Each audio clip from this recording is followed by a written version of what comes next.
Veteran and former TV host Pete Hegseth leaning into his unconventional background for a nominee for U.S. Defense Secretary. That it's time to give someone with dust on his boots the helm.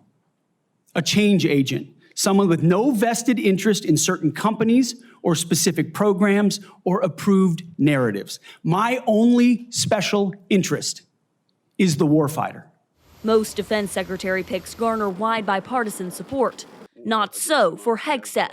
Senator Jack Reed is the ranking member of the Senate Armed Services Committee. I have voted in favor of all your predecessors, including those in the first Trump administration. Unfortunately, you lack the character and composure and competence to hold the position of Secretary of Defense.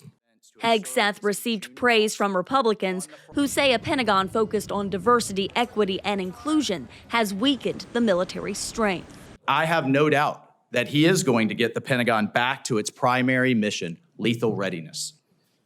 That warrior ethos is what our enemies will respect. That warrior ethos is what our enemies will fear. And it's that warrior ethos that will keep the peace. Democrats questioned him about allegations of misconduct and assault and his lack of managerial experience. We're hiring you to be the CEO of one of the most complex, largest organizations in the world. We're the board of directors here. I don't know of any corporate board of directors that would hire a CEO for a major company if they came and said, you know, I supervised 100 people before. Hegseth said countering China's aggressive behavior remains a top Pentagon priority. We will work with our partners and allies to deter aggression in the Indo-Pacific from the Communist Chinese. But when asked about allies and partners in the 10-nation Indo-Pacific bloc ASEAN, Hegseth failed to name any of them. Mr. Hegseth, none of those countries are in ASEAN. Across. None of those 3 countries that you've mentioned are in ASEAN. I suggest you do a little homework before you prepare for these types of negotiations.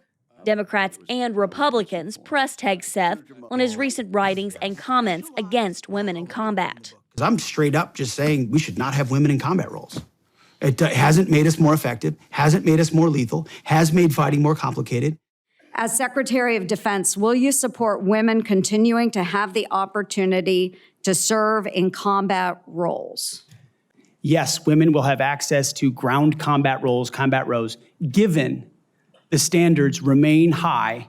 The Pentagon wrote to VOA that the standards for military service have not been lowered.